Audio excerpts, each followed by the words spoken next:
नमस्कार दोस्तों। आज हम राजस्थान में भक्ति धारा का उदय करने वाले निर्गुण भक्ति संत दादू दयाल जी के बारे में बताने वाले हैं। हम आपको दादू संप्रदाय और दादू दयाल जी के बारे में आज A to Z बताने वाले हैं, ताकि आने वाले भविष्य में कोई भी राजस्थान भर्ती प्रतियोगी परीक्षाओं में आपका कोई भी सवाल इस टॉपिक से गलत ना हो। मैं निश्चय ही आपसे संदेश वादा करता हूं कि इस वीडियो को पढ़ने के बाद आपका कोई भी क्वेश्चन दादू संप्रदाय का गलत नहीं होगा। ठीक है, तो हम आज शुरू करते हैं। दादू संप्रदाय। दादू संप्रदाय की स्थापना संत दादू दयाल जी द्वारा 1574 में की गई। दादू दयाल जी को राजस्थान का कबीर भी कहते हैं। इन्होंने अपनी प्रधान पीठ नरैना नारायणा, जो कि जयपुर ग्रामीण में है, स्थापित की। इन्होंने अपनी प्रधान पीठ नरैना नारायणा में स्थापित की। इन्होंने अपने उपदेशों की भाषा ढूंढाड़ी, जिसे सदुक्कड़ी भाषा भी कहते हैं, में शुरू की। इन्होंने जो अपने उपदेश दिए वो ढूंढाड़ी भाषा में, जिसे सदुक्कड़ी भाषा कहते हैं, में देना शुरू किया था। इनके उपदेश स्थल को अलख दरीवा कहते हैं। इनका उपदेश स्थल अलख दरीवा कहलाता है।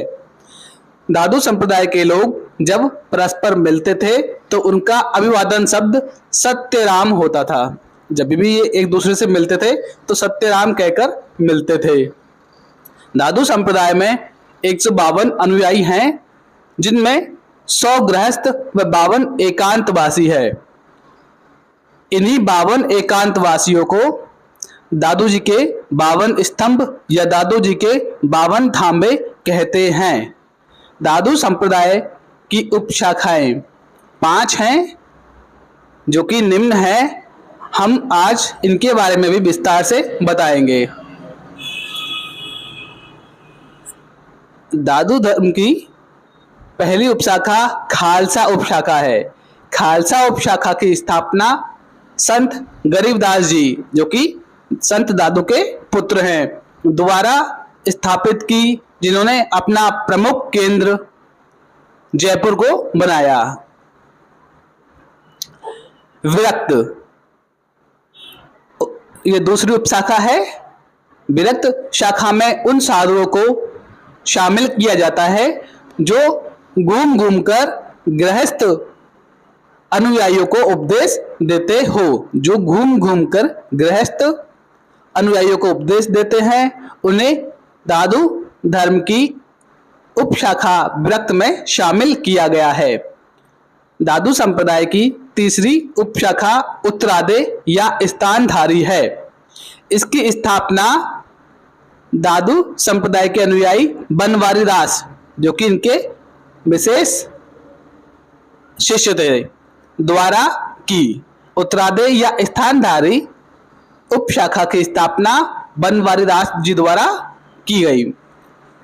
ये लोग राजस्थान से बाहर चले गए थे। इन्होंने विशेषकर हरियाणा व पंजाब जिले में, राज्य में, इन्होंने विशेष रूप से हरियाणा व पंजाब राज्य में दादू संप्रदाय के प्रचार प्रसार किया। यहाँ इन्होंने अपनी गद्दी रतिया जो है वो हिसार हरियाणा में है, स्थापित की।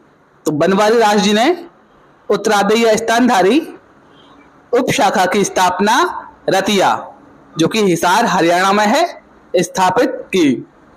दादू संप्रदाय की चौथी उपशाखा है नागा।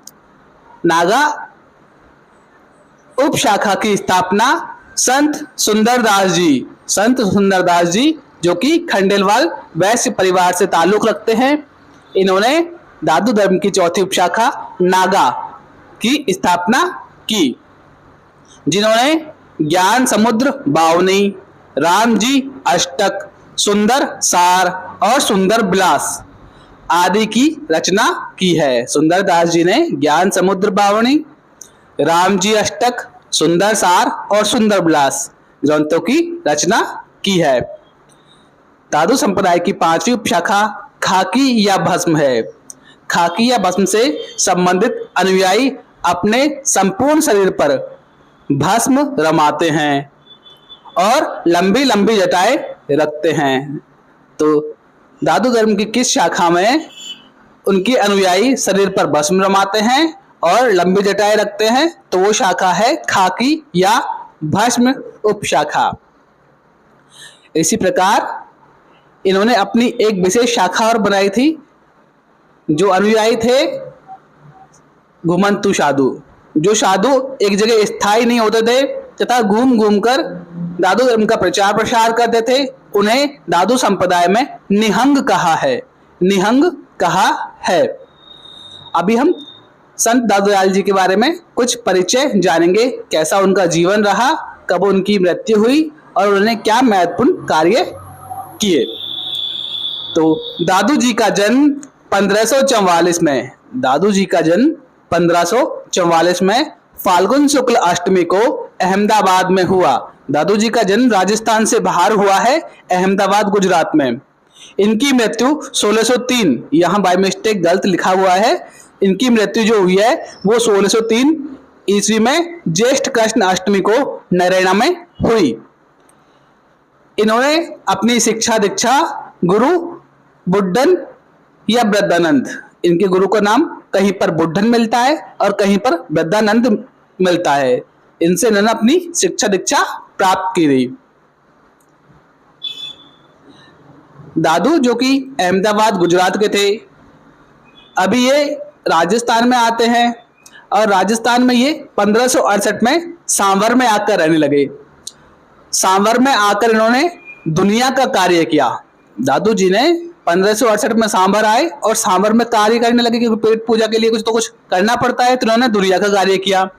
और यहीं पर 1568 में ही इन्होंने अपना प्रथम उपदेश कहाँ पर? सांभर में ही 1568 में दिया था। इसके बाद 1575 ईस्वी में ये सांभर से पहुंच जाते हैं आमेर। 1575 में ये अपने 25 शिष्यों के साथ आमेर गए, जहां पर ये 14 वर्ष तक रहे। इनके प्रचार प्रसार और प्रभाव को लेकर मुगल सम्राट अकबर इनसे प्रभावित हो गया। वह इनसे मिलने की इच्छा जताने लगा, तो ये उनसे मिलने के लिए 1585 में फतेहपुर सीकरी में ये मुगल सम्राट अकबर से मिले। 1603 ईस्वी में ज्येष्ठ कृष्ण अष्टमी को, हमने बताया था वहां हमसे मिस्टेक हुई थी, जहां जो हमने यहाँ पे सुधारी है। 1603 ईस्वी में ज्येष्ठ कृष्ण अष्टमी को नरेना में ही इनकी मृत्यु हो गई। दादू संप्रदाय में जो पार्थिव शरीर या शव होता है उसको ये लोग दफनाते नहीं है, ना ही उनका दाह संस्कार करते हैं, बल्कि ये उन पार्थिव शरीरों को जीव जंतुओं को खाने के लिए खुले में छोड़ देते हैं। तो दादू जी का जो पार्थिव शरीर था उसको बैराणा की घाटी के पास एक स्थान है दादू खोल, वहां पर जीव जंतुओं को खाने के लिए रख दिया गया। तो दादू जी के पार्थिव शरीर को बैराणा की घाटी के पास दादू खोल नामक स्थान पर जीव जंतुओं को खाने के लिए रख दिया गया था। दादू जी के ग्रंथ हैं, इन्होंने कुछ ग्रंथों की रचना भी की है, जिनमें है दादू जी की वाणी, दादू जीरा दोहा, हरड़े वाणी और कायाबेली। तो इनके ग्रंथ हैं दादू जी की वाणी, दादू जीरा दोहा, हरड़े वाणी, कायाबेली। इन्होंने कुछ पुस्तकों की भी रचना की, जिनमें है संत गुणसागर, नाम माला और परिचय का अंग। इनकी पुस्तकें हैं संत गुणसागर, नाम माला, परिचय का अंग, ये इनके द्वारा लिखी हुई पुस्तकें हैं। संत दादू जी के शिष्यों के बारे में जानते हैं। इनके शिष्यों के बारे में जानकारी हमें कुछ ग्रंथों से मिली है, जिन्हें हम आगे से बताएंगे। अभी इनके शिष्यों के बारे में जानते हैं। दादू जी के संत गरीबदास और मिस्किनदास, ये तो स्वयं दादू जी के पुत्र थे, गरीबदास और मिस्किनदास। गरीबदास जी तो वही हैं जिन्होंने खालसा पंथ की स्थापना की थी। तो गरीबदास और मिस्किनदास दादू जी के पुत्र हैं। रूप कंवर व शोभा कंवर दादू जी की पुत्रियां हैं। तो 4 लोग इसके शिष्य, तो 2 तो इनके पुत्र गरीबदास और मिस्किनदास हो गए, और 2 इनकी पुत्रियां रूप कंवर और शोभा कंवर हो गई है। अन्य इनके शिष्य रज्जब जी, जो कि पठान परिवार से थे, सुंदरदास जी, जो कि खंडेलवाल परिवार से थे, बनवारी दास जी, बखना जी, माधवदास जी, बालेंद्र जी, नरहरिदास जी और संतदास जी इनके कुछ प्रमुख शिष्य रहे हैं। अभी हम दादू संप्रदाय के बारे में विस्तार से जानेंगे। कुछ महत्वपूर्ण तथ्य हैं जो प्रतियोगी परीक्षाओं के लिए बहुत विशेष आपकी हेल्प करेंगे। दादू जी की मृत्यु हो गई। अब मृत्यु के बाद दादू जी के संप्रदाय को संभालने वाला कोई चाहिए, तो दादू जी के संप्रदाय को संभालने के लिए उनका एक उत्तराधिकारी चुना गया और वो उत्तराधिकारी चुना गया था इनका बड़ा पुत्र गरीबदास जी। तो दादू जी की मृत्यु के बाद उनका उत्तराधिकारी गरीबदास जी को नियुक्त किया गया। अभी दादू जी की मृत्यु हो गई तो दादू जी के एक परम शिष्य थे सुंदरदास जी। उन्होंने कसम खाई कि संसार में मैंने जो कुछ भी देखना था वो अब तक देख लिया है, आज के बाद मैं इस संसार में कुछ भी देखना नहीं चाहता हूं। तो उन्होंने दादू की मृत्यु से ही उस समय से ही अपनी आंखें बंद कर ली और जीवन भर नहीं खोली। दादू जी के शिष्य जो थे उनके बारे में हमें उल्लेख निम्न ग्रंथों से मिलता है, जिनमें है दादू जन्म लीला पर्ची, दादू जन्म लीला पर्ची, संत गुणसागर, नाम माला, भगत माला। दादू जन्म लीला पर्ची, संत गुणसागर, नाम माला और भगत माला नामक ग्रंथों से दादू जी के शिष्यों के बारे में हमें जानने को मिलता है। दादू जी ने निपंक एक आंदोलन चलाया था। दादू जी के द्वारा निपंक आंदोलन का प्रवर्तन किया गया था। दादू जी ने कहा है, इनका एक कथन है जो बहुत महत्वपूर्ण है एग्जाम की दृष्टि से, जानते हैं उसको। इन्होंने बोला है कि प्रेम एक ऐसा धागा है, इन्होंने प्रेम के लिए कहा है कि प्रेम एक ऐसा धागा है जिससे गरीब व अमीर दोनों बांधे जा सकते हैं। दादू जी ने कहा है प्रेम एक ऐसा धागा है जिसमें गरीब व अमीर दोनों बांधे जा सकते हैं और प्रेम की एक सूत्रता से ही विश्व कल्याण का मार्ग स्पष्ट कर सकती है। जो प्रेम की एक सूत्रता है वो विश्व कल्याण का मार्ग स्पष्ट कर सकती है। ये दादू जी के कथन है। एक बार इसको वापस से रिपीट करते हैं। प्रेम एक ऐसा धागा है जिसमें गरीब व अमीर दोनों बांधे जा सकते हैं और जिसकी एक सूत्रता विश्व कल्याण का मार्ग स्पष्ट करती है। ये दादू दयाल जी का एक महत्वपूर्ण कथन है। दादू जी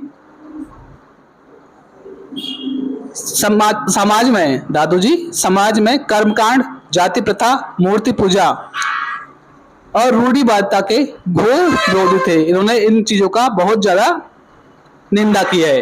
दादू जी कर्मकांड, जाति प्रथा, मूर्ति पूजा, रूढ़िवादिता का घोर विरोध करते हैं, क्योंकि इन्होंने अपने खुद के कर्मकांड में इन्होंने आपने देखा है अपने शरीर को जानवरों को खाने के लिए बैराणा की घाटी के पास स्थान है दादूखोल, जहां रखवा दिया गया था।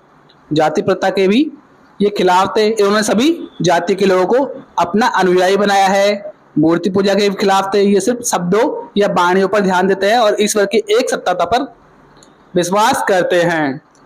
वैसे भी ये निर्गुण भक्ति संत है और निर्गुण भक्ति में आप जानते हैं मूर्ति पूजा का कोई औचित्य नहीं है। यहाँ पर ये मानव कल्याण के लिए उच्च विचारों को और श्रेष्ठ व्यक्तियों के बारे में जानकारी देते हैं। धन्यवाद दोस्तों, आज का हमारा टॉपिक यहीं समाप्त हुआ। हम विश्वास करते हैं इस जानकारी से आपको आने वाली भविष्य में कोई प्रतियोगिता परीक्षाओं में कोई भी क्वेश्चन आपका गलत नहीं होगा। धन्यवाद।